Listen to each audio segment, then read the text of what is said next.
as the title of your documentary says, it all started at the end. Let's start from the probably later part. Well, after watching your documentary, it's not only about the Calligruph, your colleagues, in the most exciting, dynamic moments of your career in life, but it's also about your own life too. Your own life in relation to film, filmmaking, love about film, and sharing that love towards cinema with someone you love. So how do you feel? How do you feel when you finish? Because I think it's very special for you, other than the other films you made, because it's about your life, everything. Yes, in fact, the title of the film, It All Started at the End, kept acquiring more meaning. For example, I got sick from cancer the first day of shooting. So then I thought the title had another significance in that this could be the end of my life. So I decided not only to talk about my past, being it an autobiographical film, but about the present I was living.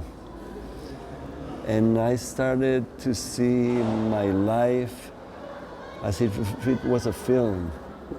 And all my films were the rushes to make this film. As if all my career was a work in progress to make this film.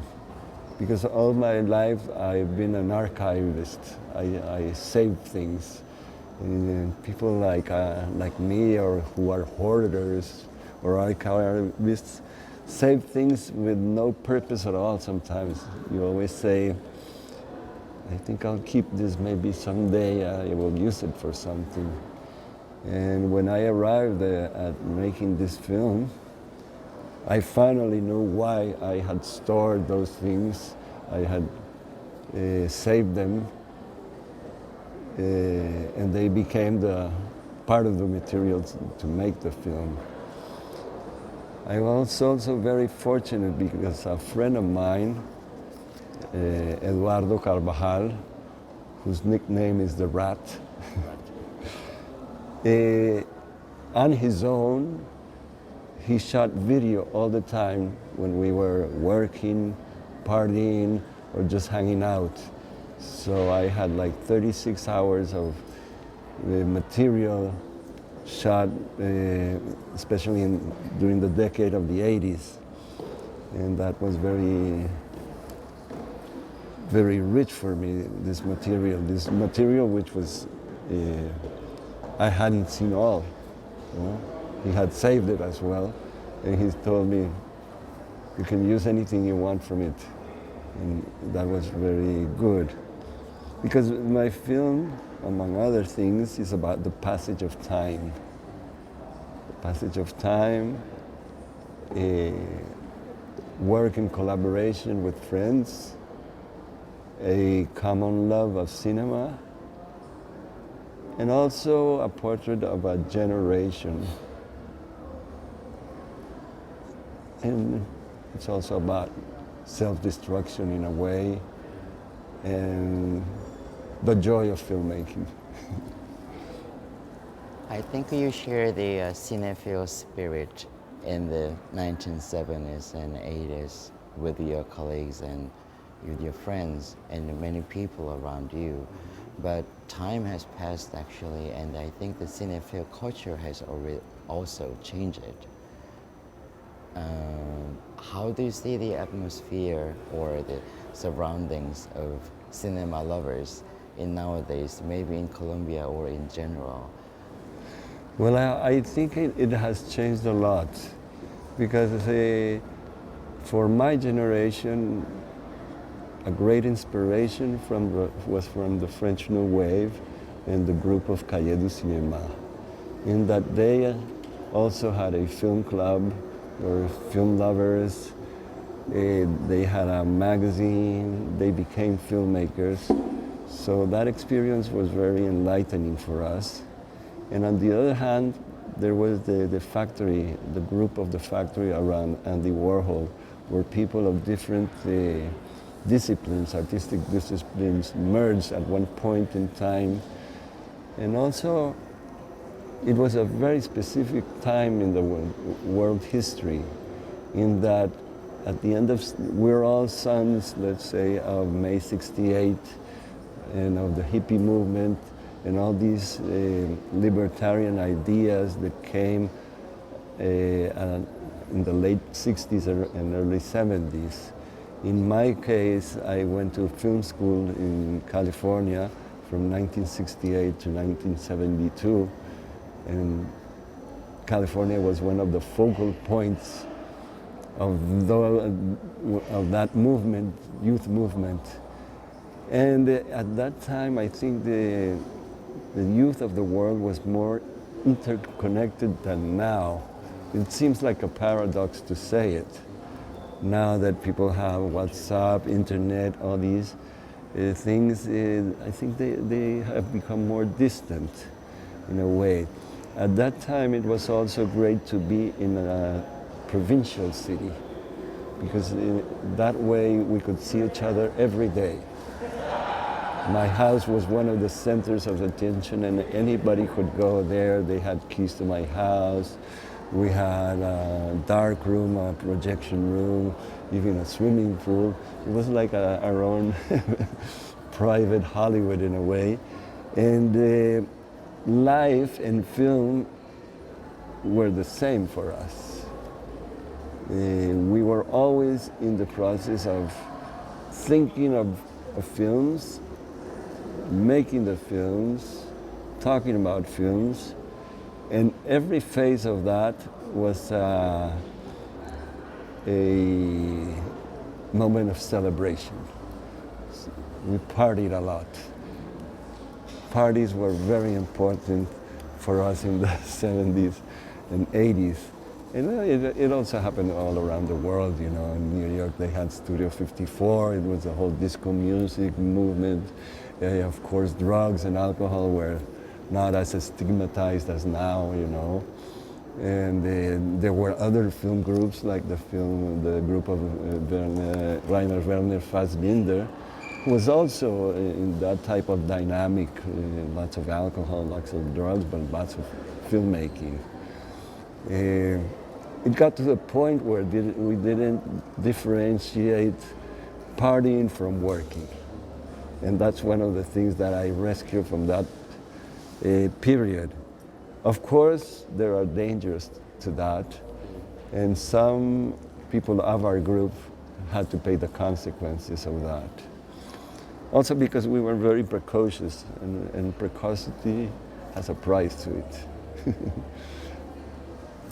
You mentioned before that one of the most interesting topics for you in making films or watching films, either way, is a film about film. So I think it probably from your undying love or passion or desire to explore the world of cinema. So what do you think the most important role of cinema these days? What do you think the role of the cinema in nowadays? Well, for me, there was one specific film that was an eye-opener for me. It was Siga Vertov's The Man with the Movie Camera. It's the first film that I saw that was about film itself. The first documentary that was about film itself, and the earliest one, I think, in the history of cinema.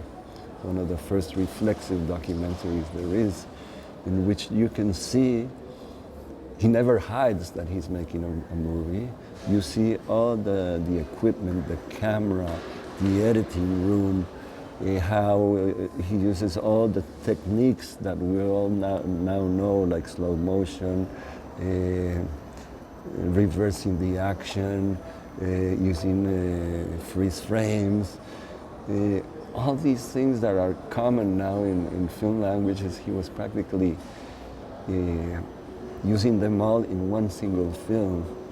And for me, that's the film that made me say, I want to be a documentary filmmaker. I never get tired of seeing that film. It's one of the most exciting experiences anybody can have. And every time it's restored with a new soundtrack, I see it and it's as powerful as ever. You know? Another thing that interests me a lot is films made with archive material. And when I was at the film school in UCLA, I had the fortune to see Bruce Conner's films. First I saw a movie and I was totally amazed by that movie, which is called a movie. And it's totally made of pieces of found footage. And I said, this is wonderful, you know, to make a movie without filming anything. And in fact, when I was at the film school, I made a short film, 1-minute film, in that vein. I found some film reels in the attic of a house in Los Angeles, and with that material I decided to make a film, a short film. So that excites me a lot. And of course I come from that generation that could be called the generation of cinephilia. I mean, people like me who grew up in the 50s and 60s grew up when all the great masters of film language of the world were still alive. And movies weren't divided into art house movies and mainstream movies. In a country like Colombia, even the films, every year you could see in our local movie houses,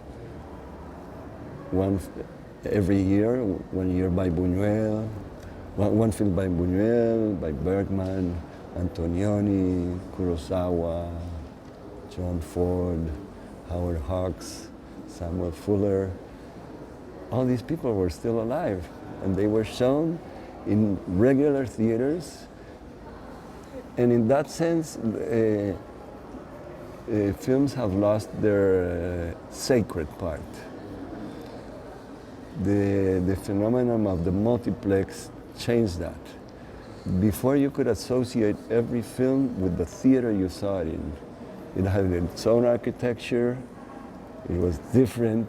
Now you go into like a cineplex or multiplex, and you could be in Singapore, in Bogota, or in Moscow, or in some faraway place in the United States. So that's a great difference. And now with the internet and with all these alternative ways of seeing films, cinephilia is different. Now it's maybe too easy to see a film, and the supply is too big. When we had the film club in Cali, we were always trying to get the films before they would be destroyed, because the films had a limited time for legal reasons, and after 7 years they would be destroyed. So we were always looking in all the distribution houses to collect and make retrospectives or cycles or focuses on several directors before these films disappeared. And if you wanted to see a film more than once, then you had to look, because there were first-run theaters and then there were second-run theaters. First you would see it in the first run, and then you would have to go to the outskirts of town to catch that film again.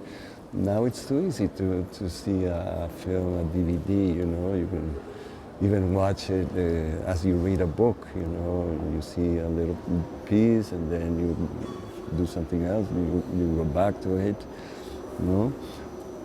So it's a different experience.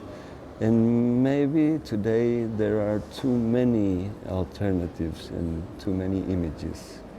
And we're getting, it's a little bit tiresome.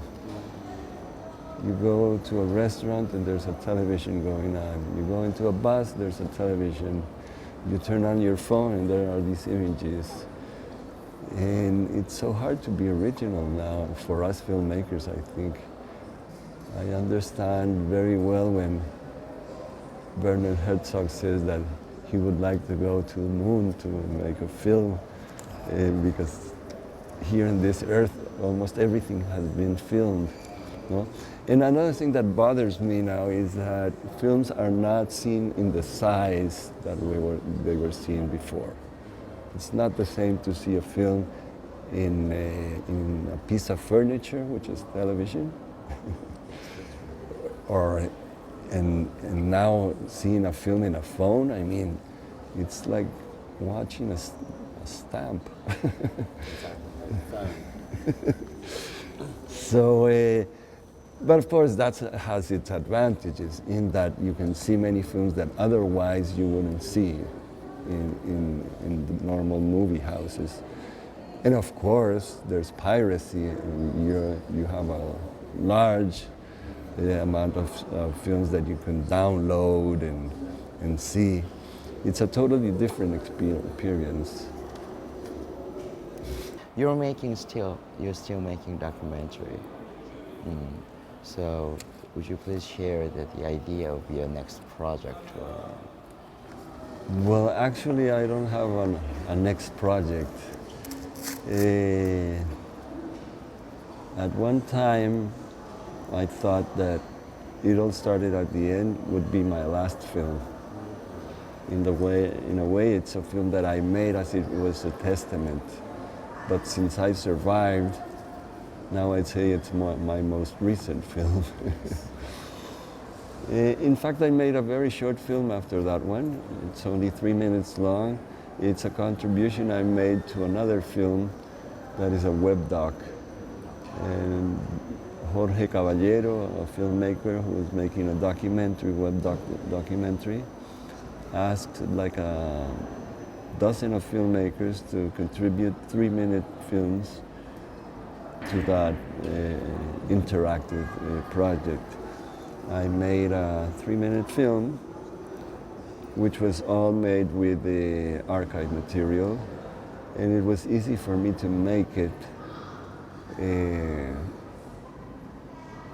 because it was about the problems that people have to go through with the social security system when they are sick with cancer.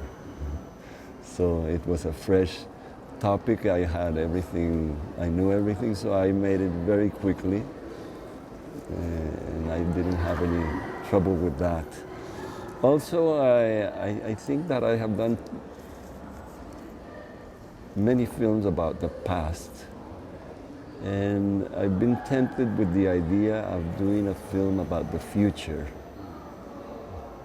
Documentary, not a science fiction film, in that I want to try to understand the youth of today. It's only the vague idea I have, but I would like to do that because I'm in constant contact with young people, and young people are really the audiences of my films. My film has become a success, this last film, in Colombia, because a lot of young people go to see it. They feel like there's something in the film that stimulates them to make films, and they even feel nostalgia for something they didn't live. You know? It's like a vicarious experience for them. And it also shows young people that if you want to make films, you just have to just do it, you know?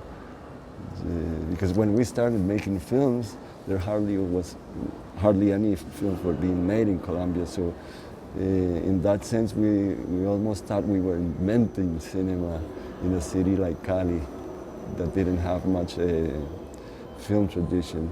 So, and now, especially coming to the Orient, has opened my eyes a lot about youth.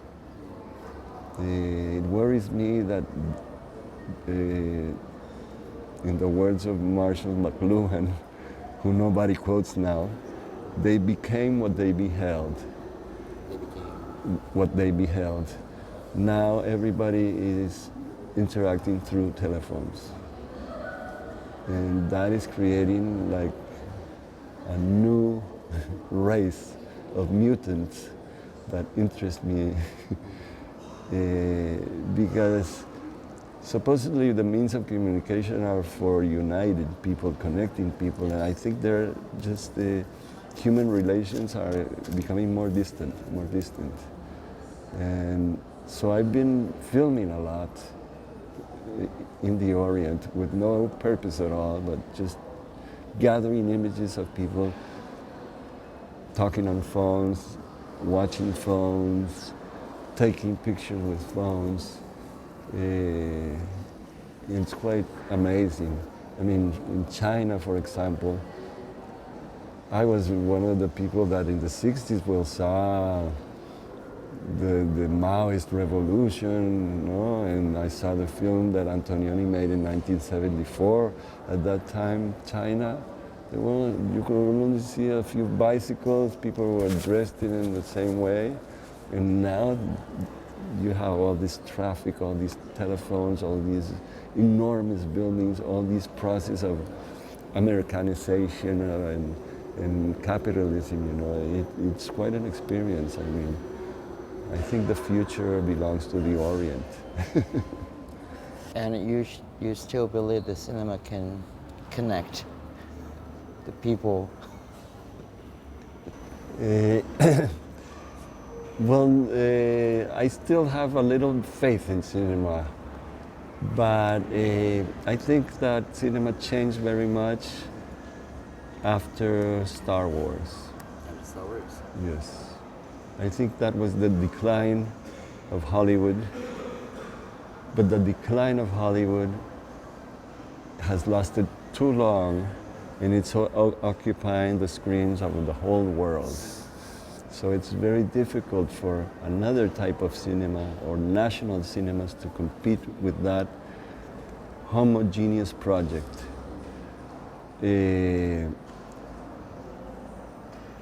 I hardly go to see any Hollywood movies. I don't like these things of superheroes or remakes. I don't even watch television series, which is now the fashion. I don't believe in fiction in television, really. For me, the experience of being with an audience in a dark place can never be replaced. It's the ideal way of seeing films, and some of that is being lost. And also, well, I think that there are things like film festivals, for example, that are very important now, because it's the only way that people of some countries can see what they can, what the commercial theaters don't show. Film festivals make visible the invisible, and it interconnects countries. I mean, I take my example. Here I am in Korea. I come from a faraway country like Colombia, and my films are being watched here.